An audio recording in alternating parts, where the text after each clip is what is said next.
In the early hours of Valentine's Day 2013, Paralympic superstar Oscar Pistorius shot dead his model girlfriend, Riva Steenkamp. Two versions of what happened in his Pretoria home that morning have emerged. Eyewitness News takes you into the house and walks you through the scenarios. The prosecution will argue that at around 3 a.m. on the morning of the 14th of February, Oscar Pistorius and Riva Steenkamp were in the midst of a heated argument. Steenkamp made her way into the bathroom and barricaded herself in the toilet cubicle, locking the door. The state will say that Pistorius followed her, walked the 7 meters towards the bathroom, armed with his gun, and shot 4 times through the toilet door. During the bail application, then investigating officer Hilton Werter told the court that the bullets were fired from 1.5 meters away and from a normal stance. He said the trajectory of the bullets was downwards towards the toilet seat and that Pistorius had on his prosthetic legs at the time. Over a year later, and with the results of forensics and ballistics tests still to be revealed, it's thought that the state may have to partially backtrack on this version. Ballistics are believed to show that the Blade Runner did not have his prosthetics on and was on his stumps at the time. Evidence from neighbours will be crucial to proving the state's case. According to the indictment, some of the state witnesses heard a woman scream, followed by moments of silence, then heard gunshots, and then more screaming. Oscar Pistorius has put a version of events down under oath and he'll have to stick to it. According to Pistorius, on the night of the 13th of February at about 10 p.m, he was in bed watching TV while Steenkamp was doing her yoga exercises. They went to sleep and he woke up in the early hours of the morning and went onto the balcony to bring in the fan and close the sliding doors. He believed that while he was outside, and unbeknown to him, the model must have slipped into the bathroom to relieve herself. The Olympian says he then heard a noise in the bathroom and realized someone was there, an intruder. He then felt a sense of terror rushing over him as there are no burglar bars across the bathroom window and contractors had left ladders outside. Pistorius says he did not have his prosthetic legs on at the time, but he does have mobility on his stumps. He grabbed his 9mm pistol from underneath his bed and on the way to the bathroom screamed at the intruder to get out of the house and for Steenkamp to call the police. He insists the room was pitch dark and he thought his girlfriend was in bed. Once inside the bathroom, he noticed that the window was open and that there was movement inside the toilet cubicle. Filled with horror and fear, a sense of vulnerability and duty to protect Steenkamp, he fired shots at the toilet door.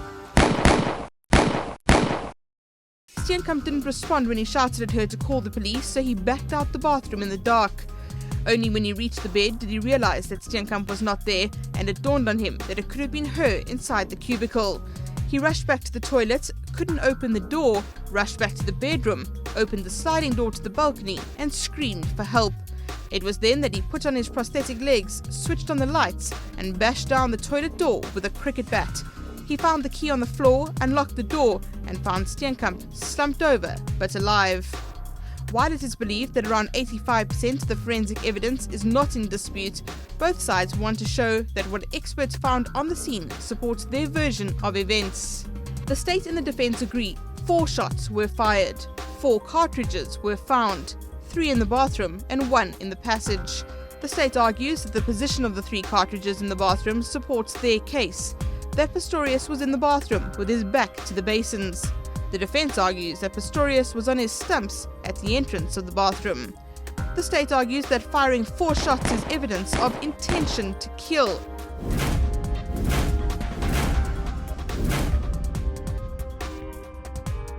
The state and the defense agree that the door was locked. The state says Steenkamp locked the door to get away from Pistorius. The defense says she locked the door when she heard Pistorius shouting at an intruder. Both the prosecution and defense agree that Steenkamp was hit 3 times. The defense will contend that she was sitting on the toilet at the time. The state will argue that she was hit by the first bullet and then fell, or was crouching when she was struck. The defense will argue that her bladder was empty, consistent with its version that she had gone to the toilet to urinate. Both the state and the defense agree that the weapon was a 9mm parabellum registered to Pistorius. The gun was found on the shower mat in the bathroom, next to 2 iPhones. The state says the position of the gun could show immediate remorse, that he dropped it on the mat after the shooting. The defense says the position of the gun is consistent with its version, that Pistorius would have dropped the gun there while trying to get to Steenkamp. The state says the location of the two phones supports its case. Why would Steenkamp take her phone to the bathroom at 3 a.m? 2 other phones were also found in Pistorius' house. Call records on all these phones show no calls to emergency services on the night, but a 5th cell phone belonging to the athlete was handed over to police later. The state and the defense agreed that a bloody cricket bat was found in the bathroom. The bat was used to break down the door, not attack Steenkamp, as initial media reports suggested. Slippers, an overnight bag, and a gun holster were all found on the same side of the bed, the left, nearest the sliding door.